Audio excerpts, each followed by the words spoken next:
Okay, so in part 4 we're going to grab one part of the image and we're going to blend it into the next part of the image and show the various effects of how that works. So over to you, John. Okay, so I've got two images of the same mini waterfall taken at virtually the same time from a tripod, so they more or less should line up. And what I want to do is get the softness of the water here showing in the picture, but then I want this other part to look sharp.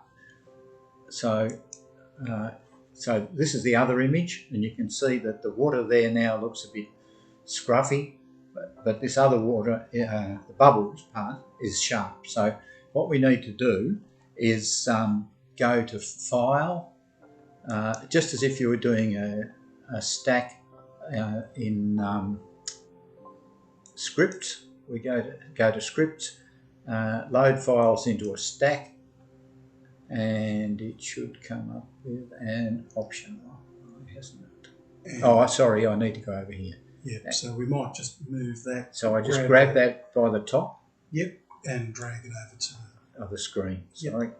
Sorry about that, people. We now add the open files, which are the two that are there, and click Attempt to automatically align the images and go OK, and Photoshop will do its magic. And when it has, if you look over on our layers thing, we now have two layers, one for each layer, and this time the order it's shown in is good for me to work with. If it wasn't, we can just move the layers around by shuffling them backwards and forwards. We click on one and drag it either below or above the other layer. So now we want to want the one from underneath to show through on this. So we make sure we've got that as the active layer, and then we just do whatever I've done there and undo it.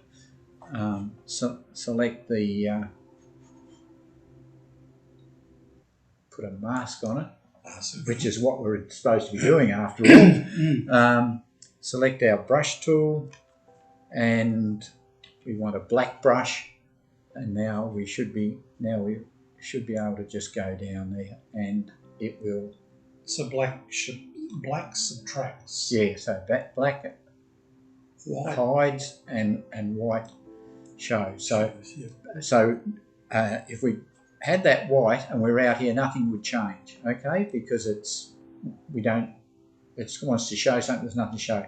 On here, it would bring back what's behind the white. So it gives that cotton ball effect on the water. Yeah, when we get rid of that there. Yeah, there we go. And you can take this out here as far as you wanted to. And I've seen some people do, when they get the swirls, and the swirls are really sharp, they actually they do take two exposures like you've done, and they really get those swirls looking very soft. What you could do is leave, if you wanted to, I have seen them where they want to get a little bit more of the water effect in the waterfall, and in that case you would then use your mask not on full density. You could cut your density back, and it's a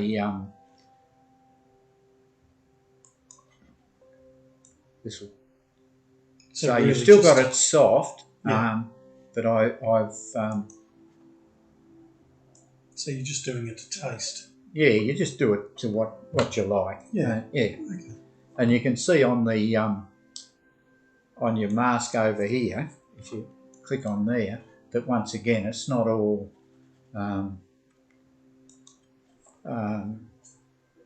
jet black in this case, because I cut that. You've softened it up. Opacity back to 62. Right. Yeah. Okay. So it didn't all show through. So that's basically all there is to do with that. And if you were convinced you were finished with it and you didn't want to go and fiddle with that anymore, you could then just flatten the image, and which would reduce the size of your file for storing. So what examples in what other sort of photos could you use this method for, John, with your subtracting and adding of different elements? I've got one I'm going to show you in a minute, where I'm going to show you things, which is just a fun thing. Okay. So, but I did have one. We've got multiple layer things we've talked about here, and I thought if we got rid of this one now, and we can. So we'll finish up on that one. Finish up on that one.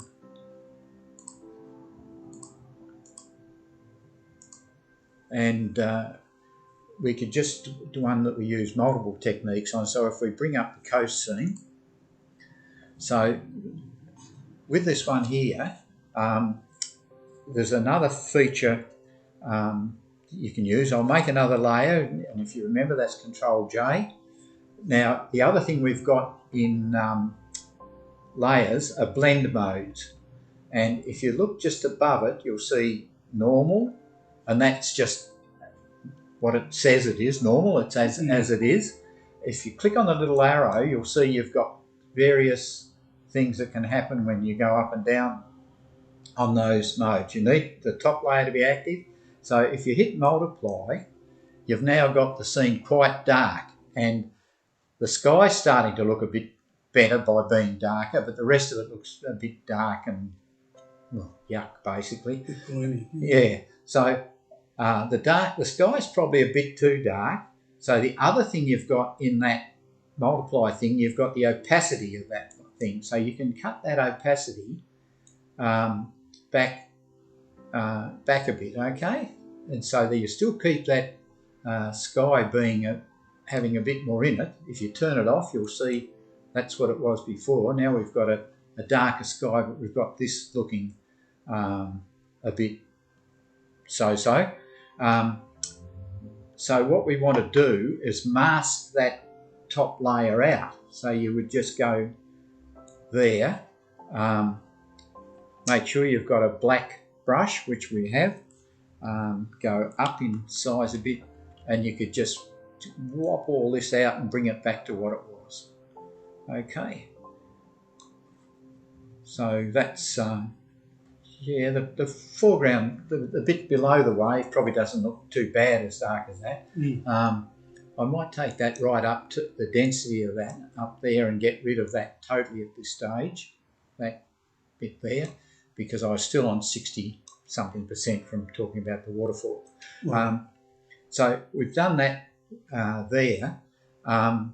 What you could do now, you could create another layer above that one there. So go Control J again, but this time you don't want to bugger that up too much. So if you click on there, you should get the option, a double click maybe.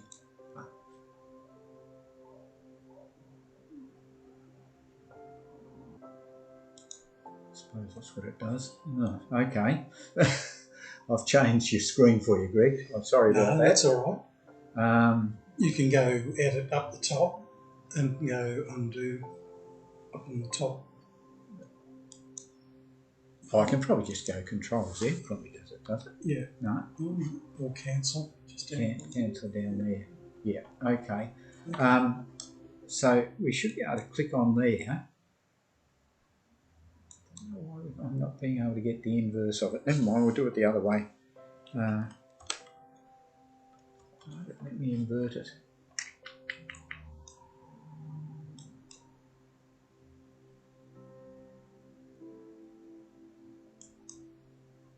No. Sorry about this. It's got me too. So there's nothing. Oh, I've probably got to go to one of these. One of the adjustments. Yeah, I think that's. Yep. Okay. Invert. Yeah. Okay. So let's get. I don't want to change the levels. Let's get rid of that. Yep. Sorry about that. So I wanted to go to an. I've got the copy. I want an adjustment. brightness contrast will do. Okay, because this looks a bit flat, it's probably taken in the middle of the day. Go brightness contrast, and then copy that into there. Okay, go yes, and now I should be able to invert that there. I don't know why it didn't come up.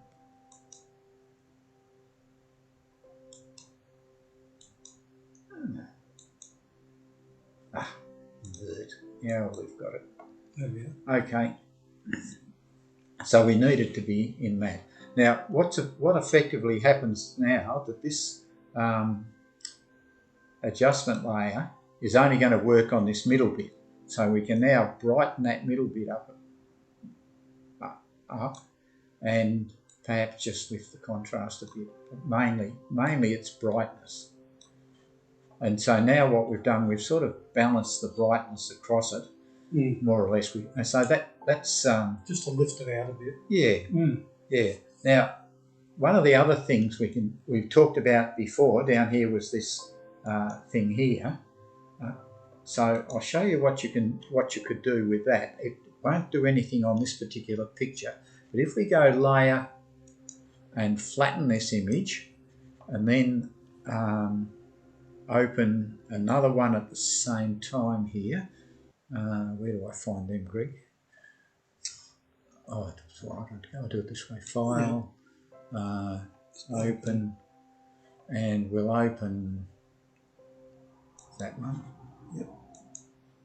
And that's the wrong format for that picture. And one will rotate it. Image rotation. 90 clockwise. It's probably still the wrong size. All I'm doing here is bringing these all into the same thing so I can work on them both at once. Yeah. And now that I've got this one here, I've flattened, remember, so it's just one image. I can now, if I use the move thing, which is this top left thing here, I can just use that now to drag it onto here. Okay, so then that's on there. Let's just minimise that to get it out of the way. And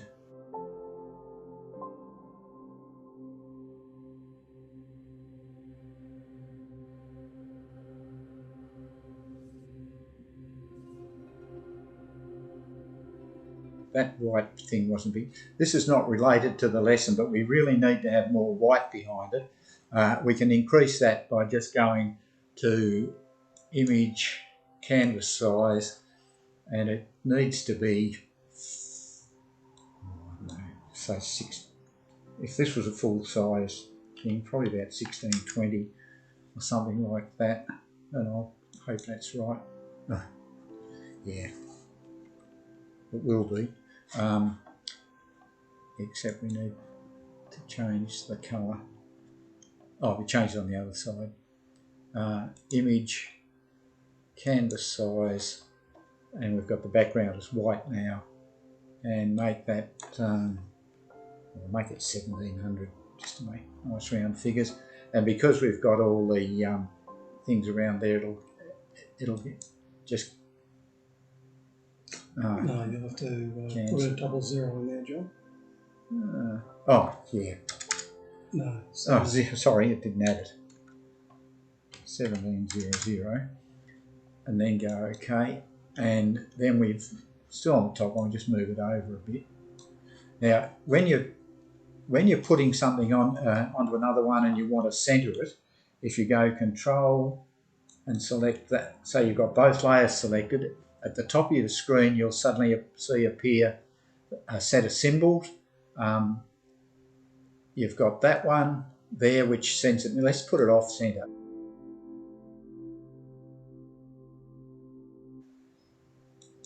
Okay, now we can.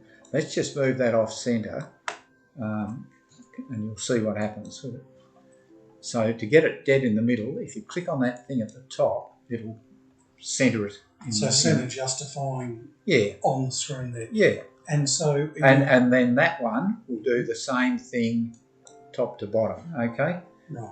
And in reality you probably want to go a bit more white at the bottom just to balance than you would at the top. Okay, now this is where this FX thing at the bottom comes in. You can now use some effects, and so say you, if you had a very white sky and you want to have this picture on a white background to print off, you might want to then put a stroke around the side. Now, a stroke's a black line, and so up will come this, and you'll pick your pixels at the top and say, I don't know, say 3 pixels so we can see it, and you want it to be on the outside of the picture, normal, go OK, and it's a bit hard to see, but you can just see there's a little narrow black line around the outside of that. Yeah. Then if you wanted to make it stand out, you could go to your effects thing again. You could go to a drop shadow somewhere here. There we are. And another little thing will come up. And this little thing decides the direction of the shadow. So your shadow will be over the opposite thing. That's where the light's coming through. You want your distance to be, I don't know, 17 or 18 pixels. You can see it starting to appear here now. You want it to be a bit soft, so you spread it there, and its size a bit more. So by fiddling with them, and then your opacity, you can go there and be jet black. You can come back here and it becomes just a shadow. So that's what that little thing there is, and you need to have the layers there for them to have it something to work on. So you're using that more as a bit of a framing. Yeah, as a framing effect. Yeah, Yeah, but you need the light. You need to have it in it as a layer for it to have somewhere to work. Right. Okay. Work on. Yeah, that's great. And if you haven't got a layer, you'll find that that'll be greyed out and not. You won't be able to do it. And then.